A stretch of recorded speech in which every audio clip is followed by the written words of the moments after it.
closer. Yeah. I've observed when, whether it's Republican or Democrats, want a yes or no answer, that the witness and the senators talking over each other. So I thought what I'd do this time, rather than have that happen, if there's something you don't get a chance to answer because of the demeanor of a Republican or Democrat senator, before we, when we get done with that questioner, I'd give you a chance to fill in if there's something you didn't get a chance to say. Since 2019, I've sought greater transparency about Jeffrey Epstein and the government handling of the matter. I've continued to investigate during this Congress. Director Patel, was Jeffrey Epstein an intelligence asset for the United States government or the foreign government? And if so, which agencies or governments? Mr. Chairman, I can only speak to the FBI as the director of the FBI, and Mr. Epstein was not a source for the FBI. Okay. Would you commit to providing my office with all classified, non-classified records relating to the Epstein matter? I will commit to providing all records I'm legally permitted to do so under the court orders.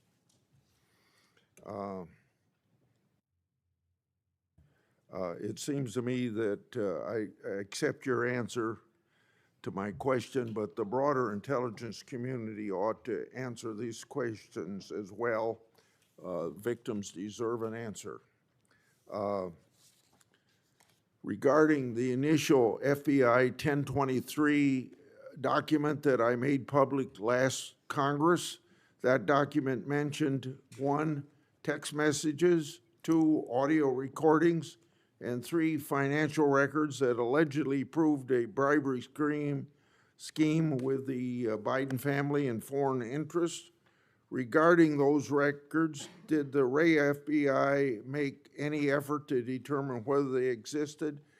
Did the Ray FBI make any effort to obtain those records? Not to my knowledge, Mr. Chairman. Since this matter hasn't been fully investigated, the FBI has an obligation to the public to do exactly that and figure out why it wasn't investigated. Next question. I've done a lot of oversight relating to sexual misconduct by the FBI agents. In fact, I believe this is something I discussed with Ray, one of his appearances before this committee. According to the FBI Inspection Division, it opened nearly 300 investigations based on sexual misconduct referrals between 2017 and 2024. According to whistleblowers, the Biden-Ray FBI totally dropped the ball on this question. One credible accusation of sexual misconduct is too many, of course. Are you committed to reviewing the Bureau's policies to ensure responsible responses to credible allegations of misconduct, that they're swift and adequately protect victims? Yes, Mr. Chairman. Relating to a similar subject, during child crimes and sexual misconduct related investigations, are any private sector companies less than cooperative with you? What improvements in information sharing need to be made to catch those criminals? Mr. Chairman, we can always do better with our private sector companies. I've reached out to the leaders of most of them, asking them to provide more material so that we can be responsive and take legal action and protect the youth of this country. I'm happy to discuss, possible legislation that we can do to allow for these companies to continue. Yeah. Say maybe 1 inch up on the microphone. Sorry. I think you're close enough, but I think it's just a little bit lower. When you raise your head, it's difficult to hear. Director Patel, since 2021, I've raised concerns about the Biden administration failure to properly vet Afghan evacuees. Director Gabbard informed my office that as of August 2022, approximately 1,600 evacuees located in the United States had ties to terrorism and other derogatory information. That's why I and many others have opposed bills giving blanket approval. Are you aware of what steps your predecessor took to investigate these evacuees? And what steps have you taken to investigate them? And what, if any, national security concerns still exist?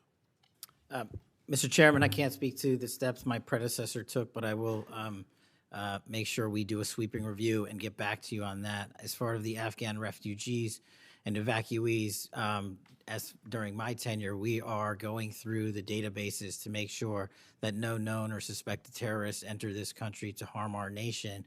And also, is my resolve as FBI director, one of the first acts we undertook was a manhunt of one of the Abbey Gate bombers and leaders in that crime spree that killed 13 brave Americans. And within 2 weeks, we caught one of the leaders of the Abbey Gate bomber and brought him to justice here in 2 weeks from Pakistan.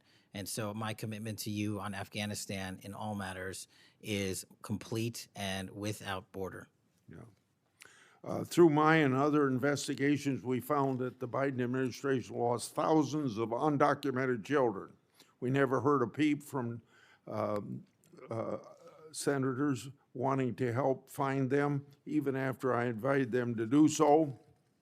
In September 2025, the Trump Health and Human Services announced the creation of an interagency crime coordinator cell to find these and other missing children.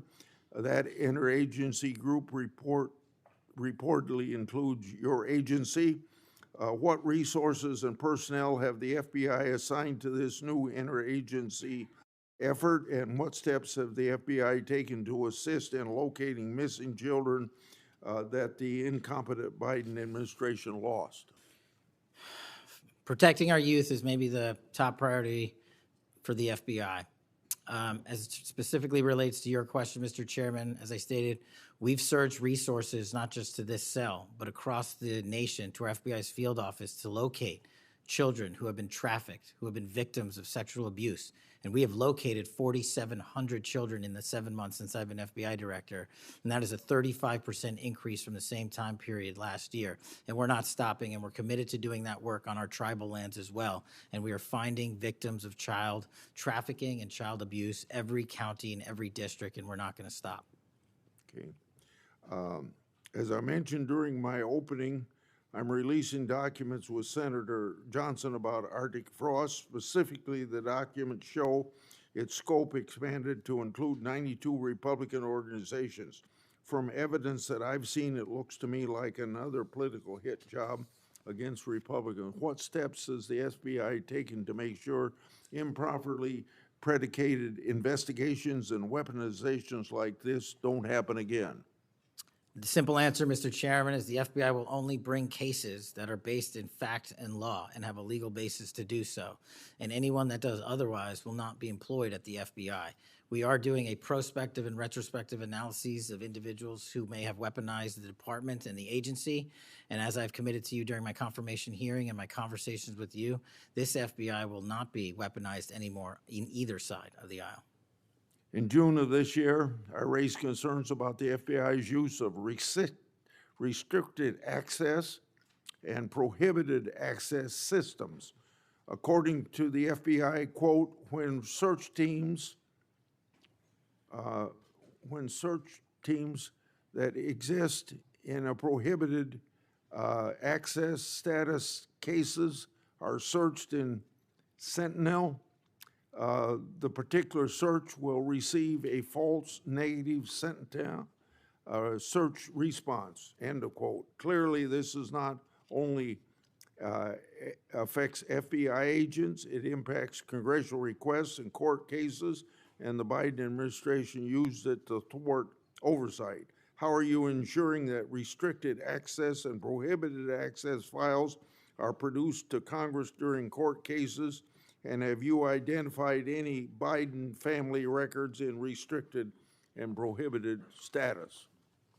As I've committed to you with my transparency initiative, whether it's restrictive or prohibited, every single thing we can legally provide to Congress, we will.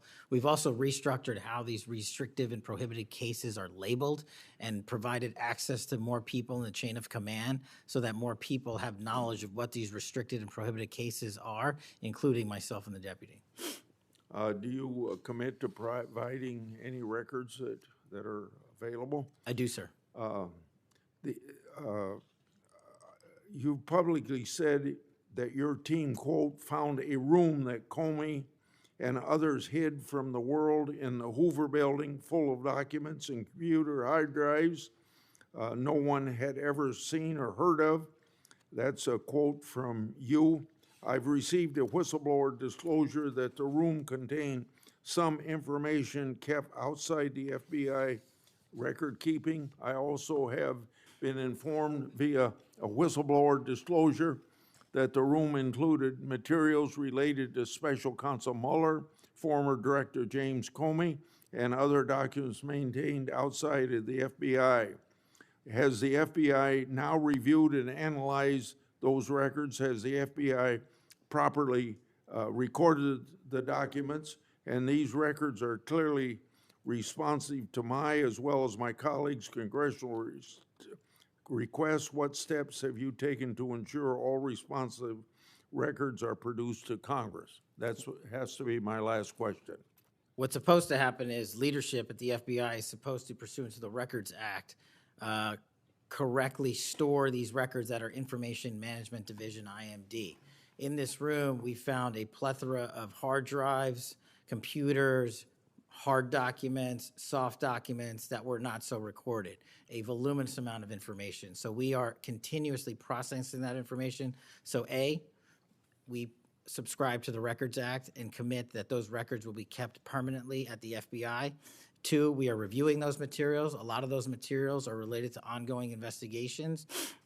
And 3, we are on a rolling basis providing Congress the documents that we can, and we will continue to do so. Okay, thank you very much, Senator Durbin.